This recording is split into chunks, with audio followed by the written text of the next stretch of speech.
Hello, नमस्कार। मैं Indrajit Narayan Singh YouTube से। मैं साउंड पोल्यूशन के बारे में दो चैनल दिखा चुका हूँ। आज साउंड पोल्यूशन, वायु प्रदूषण का तीसरा भाग और अंतिम भाग है।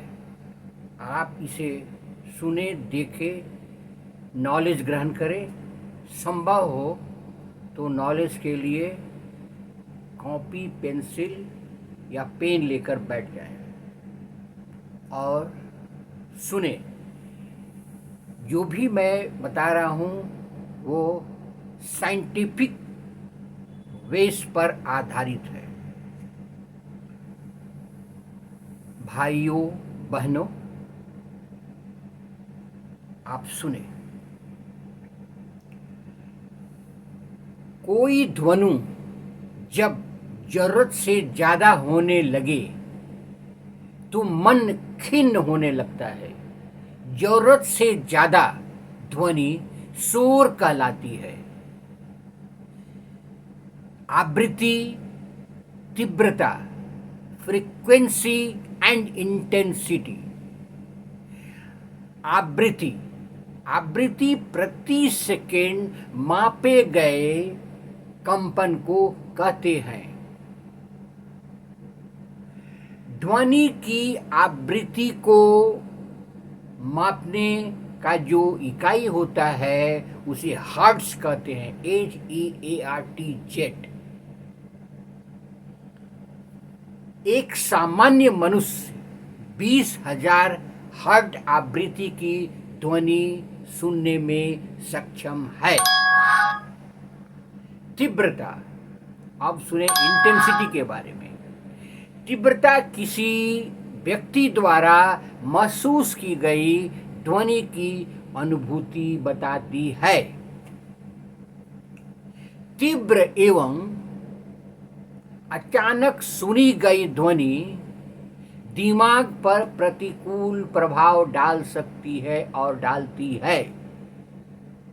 ध्वनि की तीव्रता मापने के लिए लोगारिथमिक मानक का प्रयोग किया जाता है।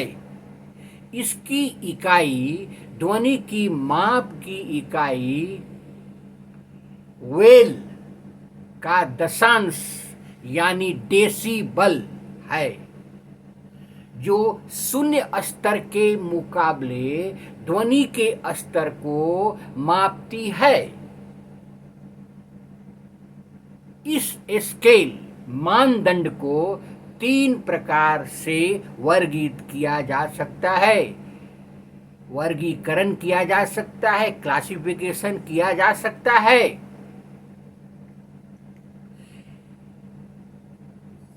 इस स्केल की वर्गीकरण सुने।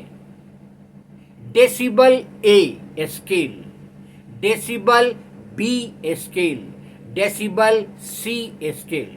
अब डेसिबल ए स्केल के बारे में जानें।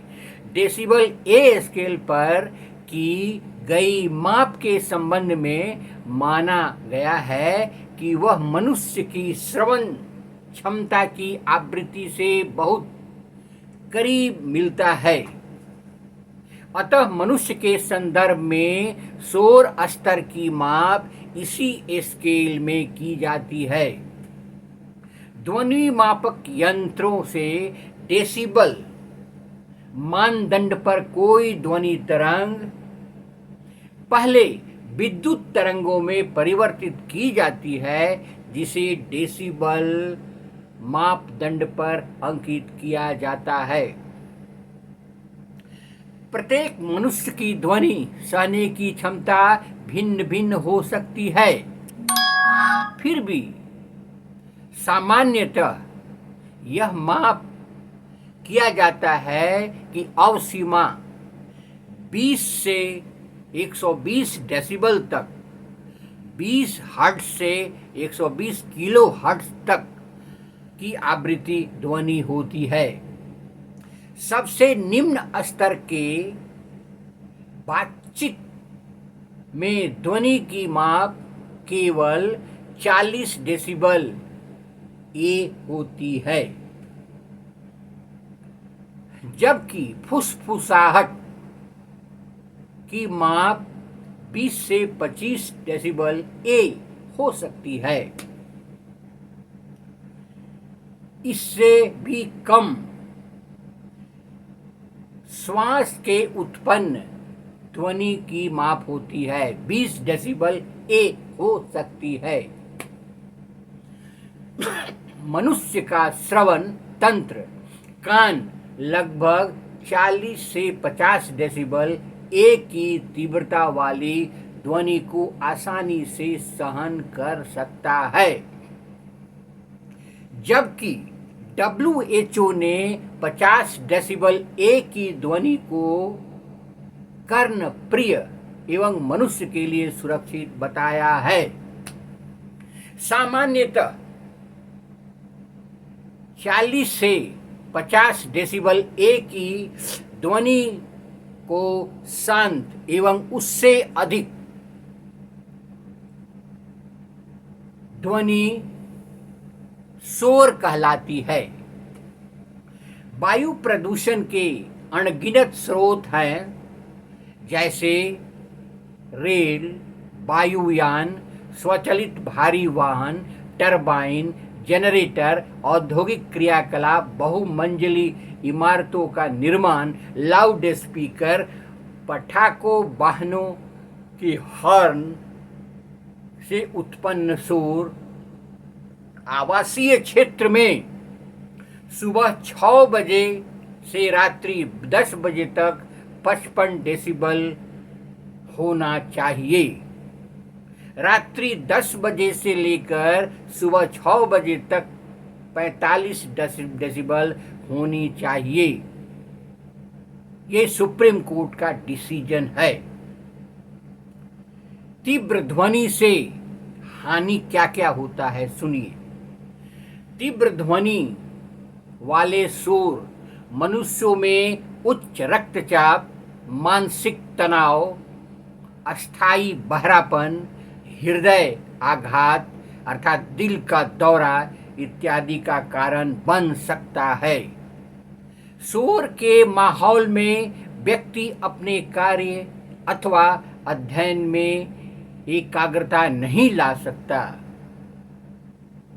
ऊंची आवृत्ति के प्रबल शोर से सर दर्द, झुंझलाहट, चिड़चिड़ापन, थकावट, अनिद्रा, त्वचा में खिंचाव आदि हो सकते हैं। 120 डेसिबल ए से अधिक की ध्वनि बीमार व्यक्तियों, छोटी उम्र के बच्चों एवं गर्भवती महिलाओं को अधिक हानि पहुंचा सकती है। शांति परिक्षेत्र में सुबह 10 बजे से शाम 10 बजे तक 50 डेसिबल होना चाहिए, अन्यथा वो हानिकारक होगा और सरकार ने उसे इल्लीगल घोषित कर दिया है। धन्यवाद। आप मेरे चैनल को लाइक करें, सब्सक्राइब करें, बेल आइकन दबाएं ताकि अगला साइंटिफिक स्टडी आप तक पहुंच सके। धन्यवाद।